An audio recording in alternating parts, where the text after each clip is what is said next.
Yahoo, Mina! The Legend of Zelda series is perhaps the one dearest to my heart.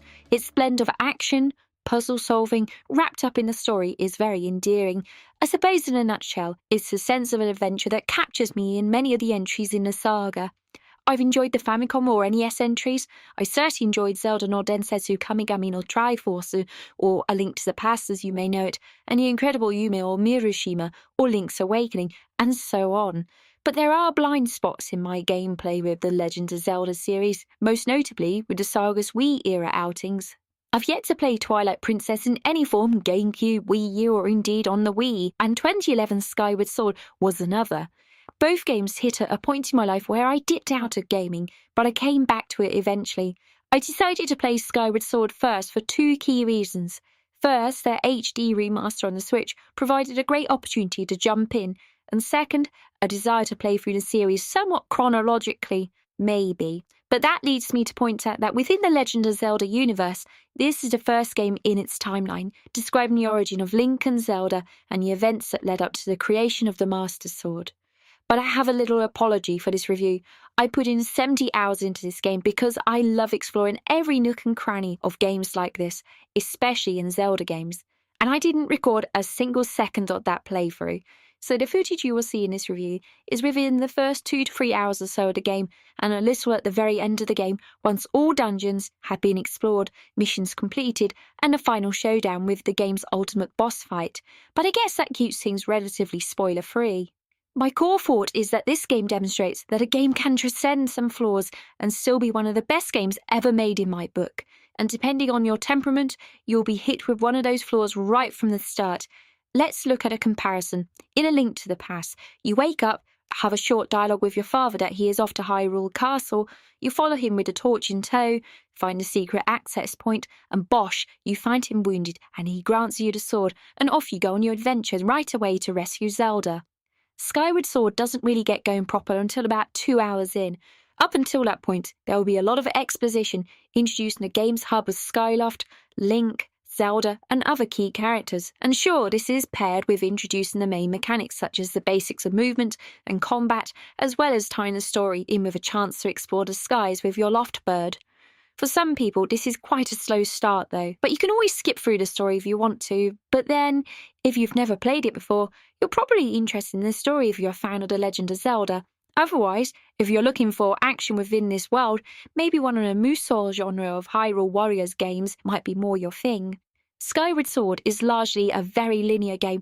Sure, you can mess about in the sky to your heart's content, explore Skyloft and other locales as much as you like, but in terms of moving the story on and navigating the dungeons, there is very much a prescribed route through this game which will trigger plot points, subquests, and the next onward point. I mention this because there is a sense in some of the discourse in game reviews that linear design is weaker than the open world, which of course Breath of the Wild and Tears of the Kingdom really embrace, which of course I love. But I also really enjoy linear games when they are designed well, and this one really is. Some of the dungeon puzzles were head-scratchers to say the least, but once solved were hugely rewarding and some of the very best I've encountered in a Zelda adventure. The intricacy was not skimped on in the puzzle design, and paying close attention to your surroundings and experimenting as always will often lead to the answer. So I don't subscribe to linear games are lesser to open world ones. It can actually have benefits as an adult gamer with responsibilities and therefore time constraints. Having clear objectives of what to achieve next to move things on is sometimes appreciated, but for all those new to this kind of game, it acts as a kind of guardrail to keep you on track. On that note as well, you'll never struggle to find a save point in this game, and your autosave will keep you on track, along with just being able to put your Switch into standby. Controls-wise, it's mostly excellent, though I did find myself drawing my sword too frequently by accident. I did not play this with any of the motion controls, which you can still do so if you choose, but having to think about how to attack enemies was excellent. I love the fact that some enemies can only be taken down with a side slash or a jab of the sword in the right spot, or that some need to be slashed vertically or using your shield to defend and then immediately attack in an opening. I appreciate that kind of strategic approach to combat. No, I'm not immune to the fun and chaos of Musou hack and slash. One fairly common criticism of Skyward Sword is outside of the sky location, there are 3 main locales to explore and return to at various points in the game. Some feel that this is not very interesting. I personally had no issue with this, as I felt there was plenty enough to explore and roam that was gated by your access to various tools and weapons that you'll accrue at set points during the story, just as with any Zelda game really. Perhaps where people hone in on is some of the tasks that you're set can be slightly repetitive, such as the Spirit Vessel tasks, which occur 4 times in a game where you have to recapture 15 sacred tears in the Silent Realm of the game's main 4 locales. But personally, I enjoyed all of this, and a repetition didn't bug me. In fact, one of my favourite bits was when Link ends up captured and has to regain all of his accessory pouch items and weapons. The stealth gameplay of this section was a lot of fun. The other main criticism often voiced about this game is your companion Fi, who in Japanese is pronounced as Fi. Apparently she was toned way down in this HD remaster, and I didn't find her overbearing or annoying. Design-wise, Fi's a bit odd in some regards, with her lack of eyes, but I see how she is clearly the spirit within the sword, and she can be helpful in giving you a hint when you need it, though she isn't immune to telling you something useless as well. Overall, though, I didn't mind her presence. The one task which I did find dull and exasperating, though, was when Farron Woods becomes flooded later in the game and having to essentially collect musical notes to form part of a musical score. The fact I don't particularly love swimming mechanics in most games, along with the tediousness of tracking down these notes, was probably the only part of the game where I wanted to get it over with as soon as possible.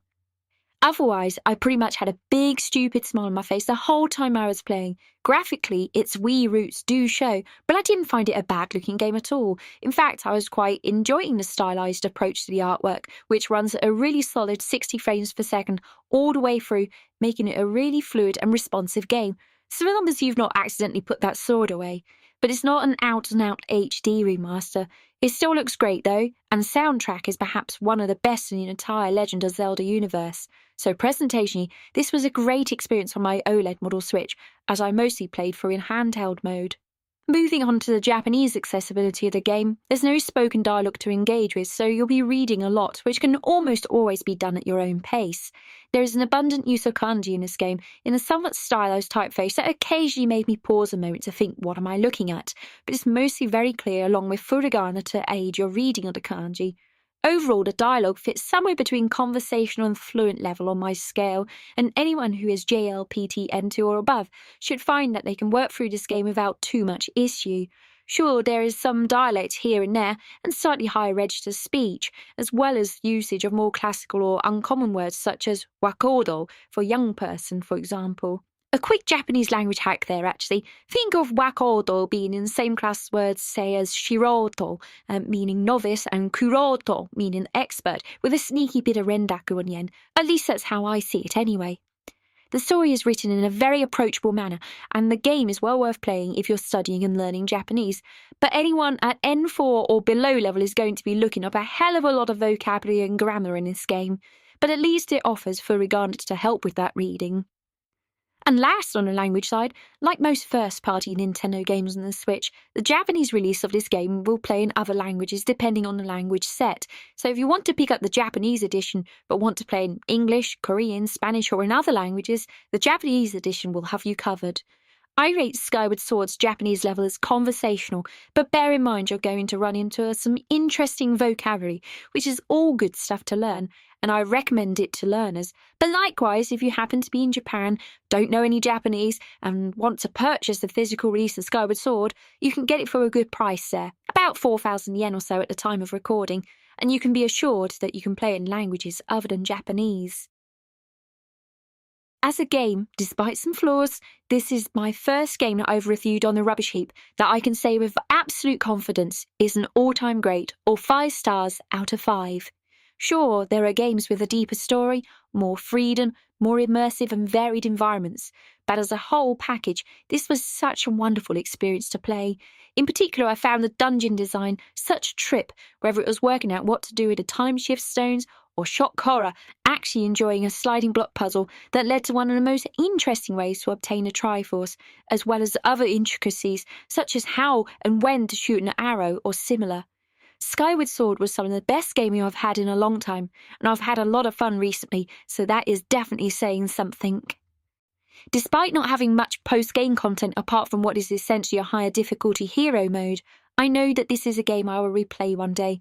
For the 70 hours I played this, I felt very satisfied, and I didn't feel the need to have more of it. Maybe because there are always other games in the Legend of Zelda series to play. Skyward Sword HD is an experience which I can highly recommend to all fans of action-adventure. Superb and deserving of the Heap's first 5-star award. As always, like, subscribe and all of that shit, and also check out this rad Rubbish Heap merch, available worldwide on Redbubble and Amazon. See the links below for how to purchase. I've been Saki Endo, and this has been a Rubbish Heap. じゃあね。何のストレスもなくというか、ちゃんと自分がファーって振った時に一緒にもう画面でリンクもこう剣を振ってくれるので、本当に自分が戦ってるような、こんなこう自分がアクションをしているような感覚が楽しかったです。ゼルダの伝説スカイウォードソード。必死になっちゃってもう縦横とかちょっとめちゃくちゃになっちゃったりしてたんですけど、